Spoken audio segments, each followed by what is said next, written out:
Hola, quiero enviarles un saludo muy especial a toda la comunidad universitaria, en especial a ustedes, estudiantes.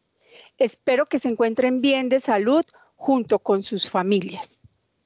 Hemos creado un espacio para tener una interacción y un canal de comunicación efectivo e irles contando las diferentes decisiones y estrategias que estamos diseñando para el bienestar de todos ustedes. Quiero agradecerles de manera muy especial el compromiso y el apoyo que han tenido en este nuevo reto de las clases remotas.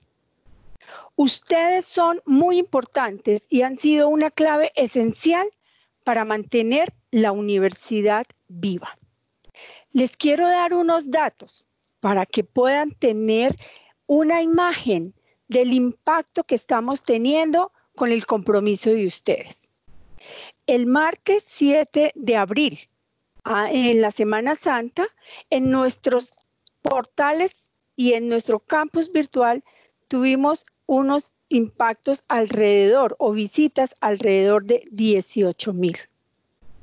El martes de Pascua, esta cifra subió alrededor de 47,000 visitas. ¿Eso qué quiere decir?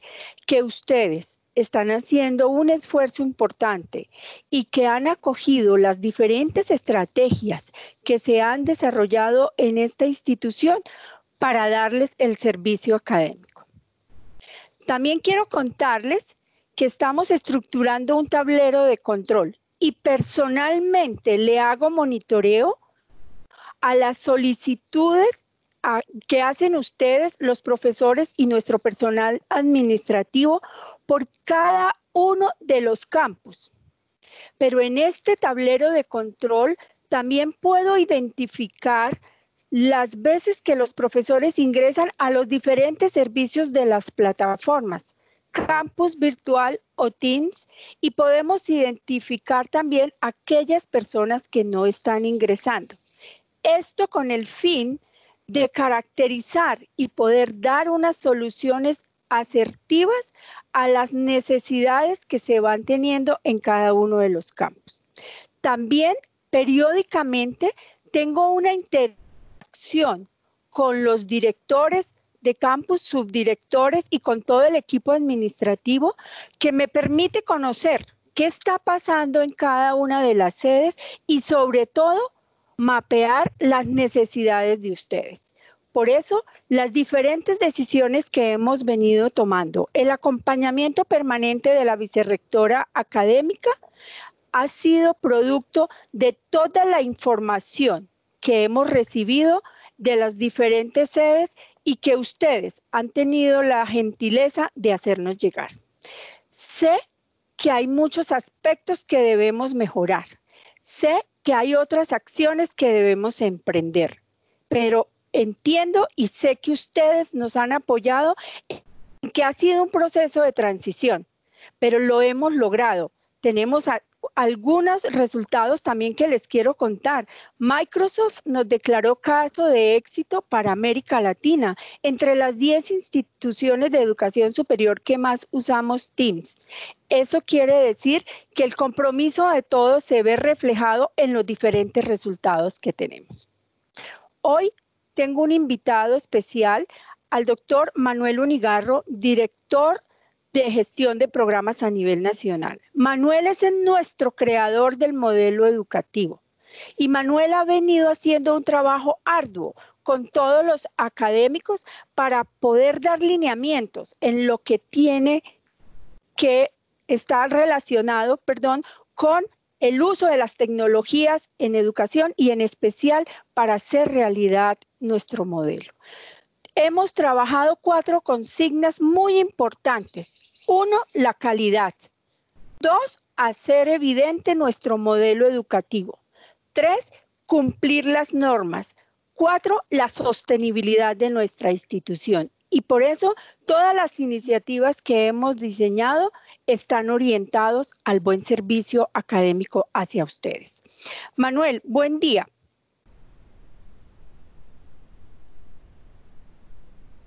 Buenos días, rectora. Un cordial saludo para usted, un cordial saludo para los estudiantes que nos ven en este momento y también para todo el cuerpo de profesores, para todos los colegas. Un gran abrazo. Gracias, Manuel. Manuel, tengo unos temas que a los estudiantes le han venido inquietando y que nos han venido haciendo preguntas recurrentes y me gustaría que los ampliáramos un poco más también para la tranquilidad de ellos. La primera pregunta que quiero hacerte es que nos expliques, ante el uso de las tecnologías y ante esta situación, ¿en qué aspectos cambia la manera de enseñar? Perfecto, muchísimas gracias. Una distinción breve, fundamental al principio, y es esto. Lo que nosotros estamos haciendo es educación remota. Nosotros no estamos haciendo educación virtual.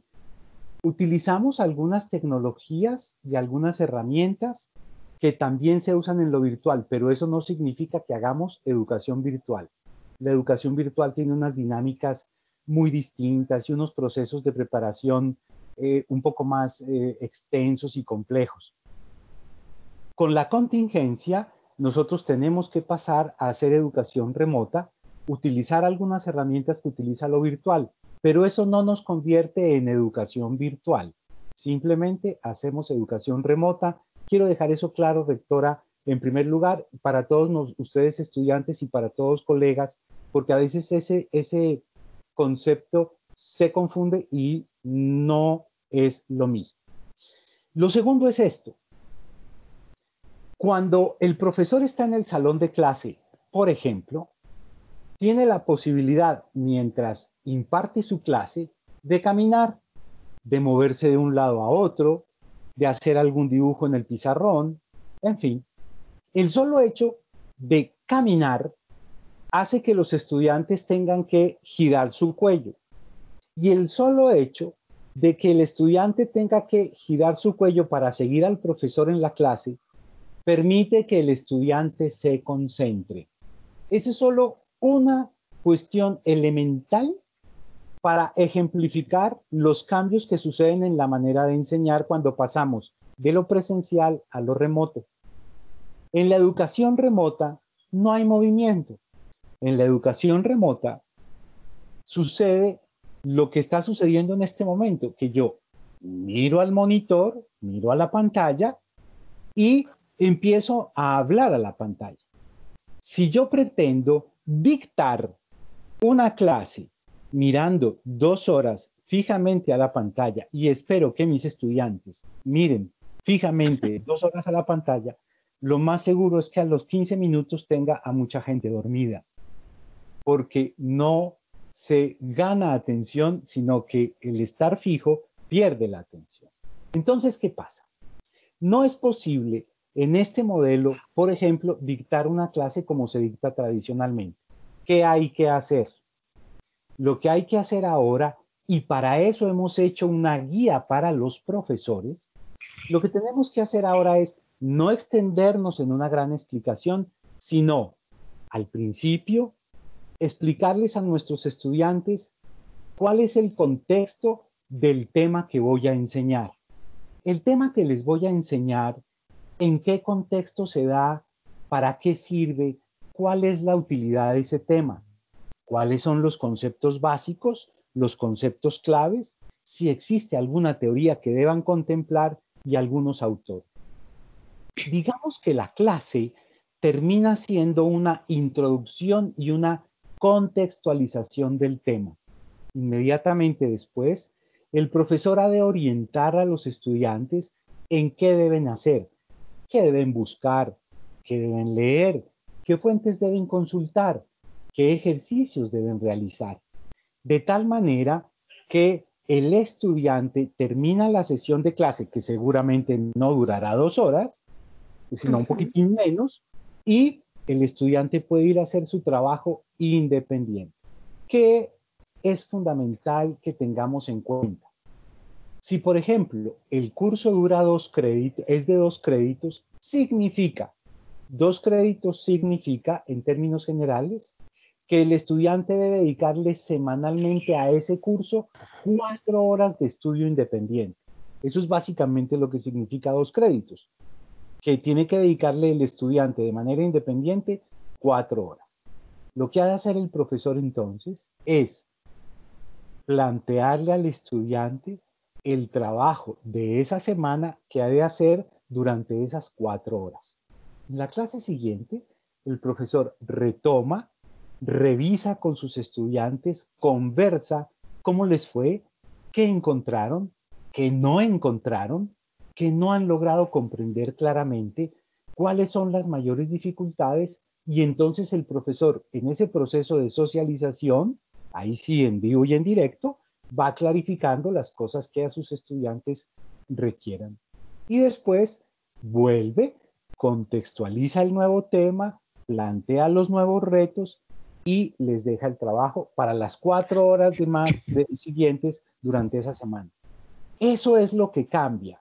Eso es lo que cambia básicamente. El profesor ya no, y permítanme encomillarlo, el profesor ya no dicta la clase, sino que el profesor orienta a los estudiantes frente al tema, les explica el contexto y les orienta por dónde pueden ir a hacer su indagación particular. Y en la siguiente clase retoma, analiza con ellos, conversa, corrige, aclara, precisa y lanza el nuevo reto para la siguiente semana. Esa es básicamente la dinámica que se sigue en la educación remota, doctora. Gracias, Manuel. Excelente explicación. Claro, entonces, como cambia la forma de enseñar y seguramente el profesor tiene que hacer una planeación previa y un trabajo previo para poder lograr lo que nos estás planteando, entonces también debe cambiar la forma de evaluar. Por supuesto. Háblame un poco de eso, cuéntanos un poco de eso, cómo estamos dándole, qué lineamiento les estamos dando a los profesores para que realicen su evaluación. Básicamente, y eso me parece que es bien interesante. Cuando cambia la manera de enseñar, cambia la manera de evaluar necesariamente. No es posible cambiar la manera de enseñar sin cambiar la manera de evaluar. Eso es claro. ¿Qué ha cambiado en nuestros programas? En nuestros programas cambió la manera de enseñar. No ha cambiado el curso. Es decir, la competencia que nos habíamos propuesto desarrollar no cambió. Es esa, la que queremos desarrollar. Simplemente que la vamos a desarrollar con una estrategia distinta, que son las clases remotas. Si eso es así, vamos a cambiar la manera de evaluar. No vamos a evaluar una cosa que no sea la competencia, sino que vamos a evaluar esa competencia, pero de una manera distinta, porque la estamos enseñando de una manera distinta. Entonces, ¿qué pasa? Hay algunos cursos que utilizando estos medios se podrán desarrollar completamente. ¿Por qué? Porque esas dinámicas de esos cursos pueden hacerse completamente en línea y no necesitan de escenarios distintos a los del ciberespacio. Le pongo un ejemplo. Los ingenieros de sistemas pueden desarrollar completamente sus programas. Un ingeniero de sistemas puede tener un curso en el que necesite desarrollar software. Eso lo puede hacer tranquilamente de manera remota, no necesita un laboratorio aparte. Entonces, habrá cursos que utilizando estos medios puedan desarrollarse completamente.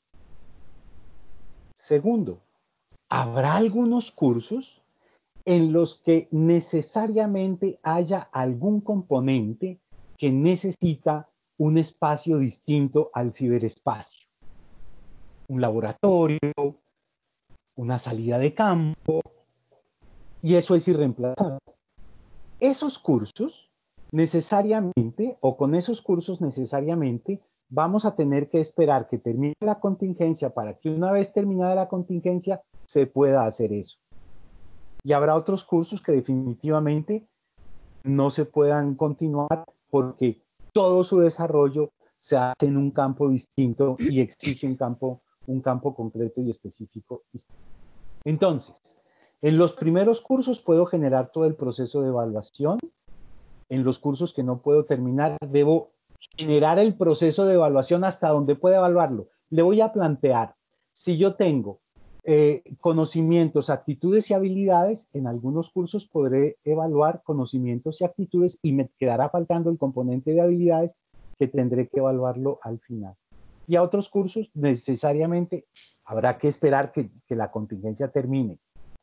Ya usted, rectora, nos dirá a nosotros cuándo vamos a hacer eso, sabiendo que eso no va a depender de usted, evidentemente, sino es una variable interna, es una variable externa que nosotros no manejamos y que tiene que ver con cuando nos digan que ya podemos salir. Entonces, no se puede hacer un parcial escrito como se hace presencialmente. Esa es una cosa que cambia.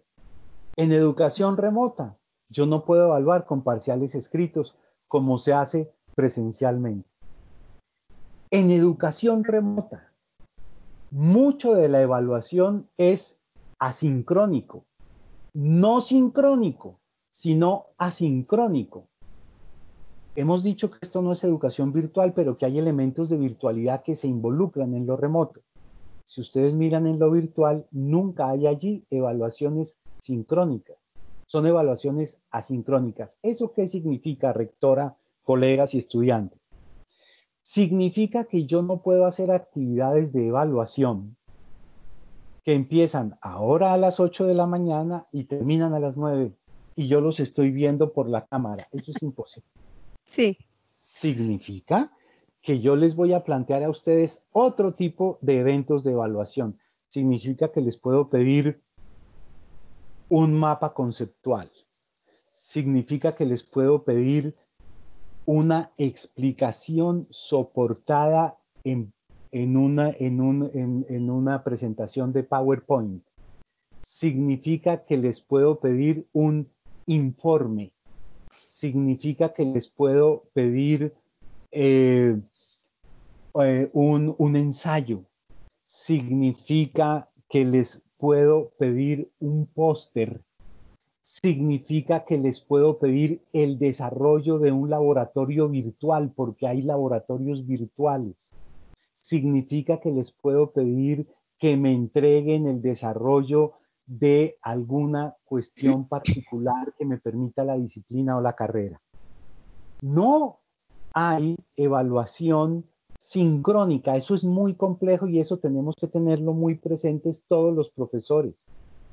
La evaluación es asíncrona, es una evaluación en la que yo me reúno, como me estoy reuniendo en este momento con ustedes y les digo, listo, hemos desarrollado este tema, ustedes en la semana me han planteado estas inquietudes, hemos aclarado esto y aquello, y entonces, para el próximo lunes, tienen plazo hasta las 12 de la noche de subir al aula virtual, al aula extendida, de subir al aula extendida o a la plataforma que yo esté usando. Tienen plazo hasta las 12 de la noche de mandarme el informe o de mandarme la presentación. Ya está. Okay. Y yo trabajo sobre eso. Ahora, otra cosa es que también yo pueda generar unos espacios en los que diga, quiero conversar personalmente para que me puedan hacer alguna sustentación, pero eso yo tengo que planearlo muy bien y debo tener en cuenta que muchos estudiantes tienen dificultades para lograrlo. Entonces, por eso, lo mejor son estos eventos asíncronos. Eso supone de nosotros los profesores muy buenas preguntas, muy buenas preguntas. Es decir, preguntas que en efecto obliguen a nuestros estudiantes a indagar, a revisar, a buscar material, a buscar información y a elaborar su síntesis. Y eso exige de nuestros estudiantes la disposición para afrontar el reto, buscando, indagando, organizando información. Esa es la manera como se hace la evaluación en educación remota. Manuel, en ese orden de ideas, entonces, lo que estamos entregándole a los profesores es un portafolio de herramientas y de técnicas para que ellos hagan la evaluación. y ellos, de acuerdo a las competencias que tienen y a en este caso, a las herramientas que tenemos con los estudiantes y en cada curso diseñarán las estrategias para evaluar. Sería imposible que la universidad se pronunciara con un documento único o con un lineamiento único para evaluar, porque la complejidad y las formas en que podemos evaluar las competencias son diversas y hay diferentes técnicas. ¿Qué opinas de eso? Sí, rectora. Usted toca un punto que es fundamental. Si ustedes miran nuestro modelo educativo hay dos cosas sobre las cuales no se pronuncia. Sobre las estrategias didácticas y sobre las estrategias de evaluación. Sobre eso nuestro modelo educativo no se pronuncia. ¿Y por qué nuestro modelo educativo no se pronuncia sobre las estrategias didácticas y sobre las estrategias de evaluación? Porque hay una cosa consagrada que se llama la libertad de cátedra. Libertad de cátedra. La libertad de cátedra. Y la libertad de cátedra tiene que ver con que yo al profesor no le puedo imponer ni estrategias didácticas ni estrategias evaluativas. Eso en primer lugar. Y en segundo lugar, una es la manera como abordan el proceso de enseñanza y evaluación en el derecho, porque el objeto es particular del derecho, y otra cosa es cómo se evalúa en contaduría o en administración de empresas, porque es que en administración de empresas el objeto es distinto. Entonces, la evaluación, primero, la manera de enseñar depende de cada profesor. Sí. Depende de cada profesor. Lo que le estamos diciendo nosotros al profesor, que ya no depende de él, sino que es una condición por la contingencia, es, profe, no le hable 2 horas directamente a una cámara. Eso no es posible, ¿cierto? Pero hay las otras estrategias didácticas, las que usted quiere. Y dos, la evaluación depende del profesor y del objeto que le esté evaluando. Lo Ok. que le estamos diciendo al profesor hoy es, profe, no haga parciales, no pretenda hacer parciales escritos porque eso no va a funcionar en la contingencia. Lo demás, todo puede funcionar. De suyo, no hay que hacer nada nuevo, porque todos estos ejemplos que puse hace un rato, eso nuestros estudiantes lo han hecho y nuestros profesores también lo hacen. Lo único que va a quedar por fuera es la evaluación sincrónica vía parcial. Ok. Manuel, hay un tema que también en las permanentes comentarios de los estudiantes y en lo que he podido evidenciar, ellos quieren precisar un poco los conceptos de la evaluación cuantitativa y la evaluación cualitativa. Y quisiera que en estos minutos que nos queda, por favor, me ayudes a darles unos tips de las grandes diferencias y las oportunidades también que se pueden tener en este tipo de evaluaciones. Gracias, rectora. Ese es un punto que me parece fundamental porque a raíz de la propuesta que hicieron un par de universidades en Colombia, esto se regó como la pólvora y entonces se empezó a hablar mucho del tema, pero detrás de esto hay algunos imaginarios que debemos precisar. Algunas personas han confundido la evaluación cualitativa como aquella evaluación que tiene en cuenta el esfuerzo, la dedicación, el interés, las ganas, el sufrimiento y ese tipo de cosas. Quiero decirles que eso no es evaluación cualitativa. Ahí hay un error fundamental. La evaluación cualitativa es una evaluación que se refiere a la calidad, a evaluar fijándose en la calidad de algo. Y la evaluación cuantitativa se refiere a la evaluación que mira la cantidad de algo. Cuando se plantea evaluación cualitativa, se está diciendo que en lugar de un número se expresa un concepto. En lugar de un número se expresa un concepto.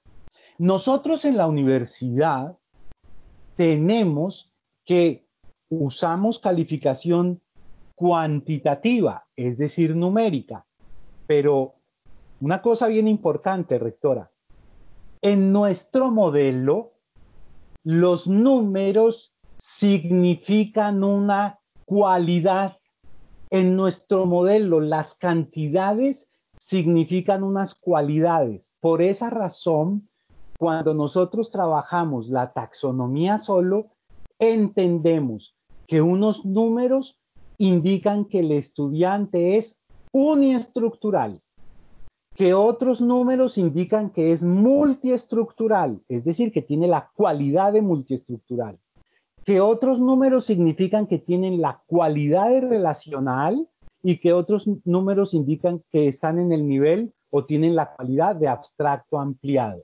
Entonces, en nuestro modelo, los números significan de tal manera que, y esto es muy importante para estudiantes y profesores, en el modelo de nuestra universidad, lo quali y lo quanti van muy integrados. Cuando muchas personas piden que dejemos la evaluación cuantitativa y pasemos a la cualitativa, lo hacen con el imaginario de solicitar que califiquemos el número de participaciones en el chat, el número de caritas felices o de pulgares arriba que colocan, el esfuerzo, y eso no es así. Eso no es así y es un imaginario contra el que nosotros debemos luchar. Cuando nosotros nos propusimos y les propusimos a nuestros estudiantes que íbamos a desarrollar unas competencias, es porque vamos a desarrollar unas competencias. Cuando nosotros a nuestros estudiantes de odontología les dijimos que una competencia que iban a desarrollar era la de el tratamiento de la caries, es porque tienen que aprender a tratar caries. Nosotros no podemos pretender por la contingencia que nuestros estudiantes se gradúen de odontólogos sin saber tratar la caries, pero porque les dimos puntos, porque se esforzaron, porque participaron en el chat y porque nos mostraron que estaban muy interesados en el proceso. Eso no desarrolla una competencia. Y no podemos graduar a personas que no sean competentes. Mejor dicho, no podemos graduar a personas solamente porque mostraron ganas de graduarse. Yo hablo a veces en estos términos para que nos entendamos clarito. Y es, no. Vamos a evaluar la competencia. Vamos a evaluar la competencia. Lo que evaluamos no cambia. Vamos a evaluar la competencia. ¿Cómo vamos a evaluar? Eso sí cambia, porque ya no vamos a usar un examen, porque vamos a usar estos eventos. Pero cambiamos el cómo evaluamos, pero el qué evaluamos no lo cambiamos. Y creo, rectora, que en este momento, en el país, debemos seguir manteniendo cómo calificamos. Y cómo calificamos hoy por hoy es con un número, aunque nosotros detrás de cada número, insisto, tenemos un concepto que lo respalda. ¿Por qué debemos seguir calificando? Mire, rectora, hoy el país en una cantidad de situaciones del exterior de la universidad funciona con números. Solo pongo un ejemplo. ICETEX, rectora. ICETEX, usted lo sabe muy bien, ICETEX no le admite a la gente aprobó, no aprobó, es relacional. No. Si yo voy a solicitar un crédito, tengo que decir, mi promedio es este. Yo no puedo llegar a decir, yo no tengo promedio, pero soy abstracto ampliado. Eso no se lo va a aceptar el ICETEX. Entonces, creo que por esa razón es importante. Insisto, rectora, insisto, y perdón que sea tan reiterativo, cualitativo no significa calificar la intención. Cualitativo significa, en lugar de un número, expresar un concepto. En nuestro modelo, cada número por detrás tiene un concepto y básicamente lo cualitativo nuestro son 4 niveles. Uniestructural, multiestructural, relacional o abstracto ampliado. Creo que eso es básicamente, rector. Bueno, muchísimas gracias, Manuel. Creo que son unas precisiones muy importantes para lo que estamos construyendo con profesores y estudiantes. Seguramente voy a tener otro espacio contigo en el cual podamos precisar algunas inquietudes dependiendo de toda la información que a diario estoy monitoreando de lo que pasa en los campus. Ya para terminar, quisiera contarles dos temas más. Estamos trabajando también con Manuel, con todo el equipo académico, las fechas de cierre de semestre. Ustedes en un video anterior que vieron, que también grabé para ustedes, les decía que en ese momento, que fue antes de Semana Santa, cuando no teníamos una instrucción del gobierno, no les podía precisar el cierre de semestre. Hoy, con los lineamientos que nos han dado, que vamos a terminar el periodo académico con clases remotas, les quiero decir que venimos trabajando muy fuertemente para hacer cierre de semestre en el mes de junio con las siguientes consideraciones. Importante, tengan claro estas consideraciones que les voy a decir. En el mes de junio, dependiendo de cómo nos den instrucciones para el aislamiento inteligente, programaremos en todos los ambientes prácticos nuestros, es decir, en los campus, todas las prácticas que están pendientes. Allí estarán los profesores y estaremos todos al servicio de ustedes para cumplir esas horas prácticas. ¿Qué va a pasar en el área de la salud con las prácticas que se llaman extramurales? Es decir, que van a otros escenarios de práctica. En este caso, aquellos convenios de docencia y servicio. Esas horas de práctica estarán supeditadas a cuando el gobierno nos diga y los escenarios de práctica nos abran las puertas nuevamente para que los estudiantes de salud, del área de la salud, vayan a hacer esas prácticas. Hemos diseñado diferentes estrategias usando las tecnologías. Es un ejercicio riguroso, serio y académico que hemos venido haciendo para que ustedes puedan desarrollar las competencias con los recursos disponibles en estas circunstancias. Entonces, esa es la meta nuestra, eso es lo que venimos trabajando y obviamente estamos supeditados a que el lineamiento nos da el gobierno en términos de los mecanismos de los elementos y las instrucciones de bioseguridad, porque en la Universidad Cooperativa de Colombia primero están ustedes y a ustedes los debemos proteger y los debemos cuidar con su salud y nosotros estamos haciendo todo lo que está a nuestro alcance para lograrlo. Les reitero que este espacio es un espacio de interacción, comunicación con ustedes. Háganme llegar todas las inquietudes con los directores de campus, con la vicerrectora, con todos los mecanismos que yo estoy aquí 24 horas por 7 días para darle continuidad y solución a las situaciones que se presenten en la universidad. Tenemos impermanente comunicación con nuestro Consejo Superior y con la Asamblea, que está al tanto y que nos han apoyado en todas las decisiones y en todas las necesidades. En las próximas reuniones que tengamos, les hablaré de cómo estamos haciendo la revisión de todos los reglamentos para flexibilizar y adaptar los reglamentos hacia esta situación en particular. Y también estamos haciendo una revisión de escenarios financieros que los llevaremos al Consejo Superior para su aprobación y poderles dar a ustedes algunas noticias en ese sentido. Y por último, también quiero contarles que hemos estado en permanente contacto con diferentes empresas y con el sector bancario que nos van a ofrecer unos servicios de flexibilidad para la financiación de sus matrículas, acompañado con los beneficios que les cuento que estamos simulando, y además vamos a tener un equipo humano, un capital humano de personas que los van a acompañar y les van a ayudar para que apliquen a las diferentes fuentes de financiación en el ICETEX y los diferentes servicios que les podamos ofrecer para el crédito estudiantil. Muchas gracias por este espacio. Les reitero mi agradecimiento. Les reitero que sin ustedes y sin el compromiso de ustedes, esta universidad no puede estar viva y aquí estaré para estar pendiente de ustedes y de lo que requieran.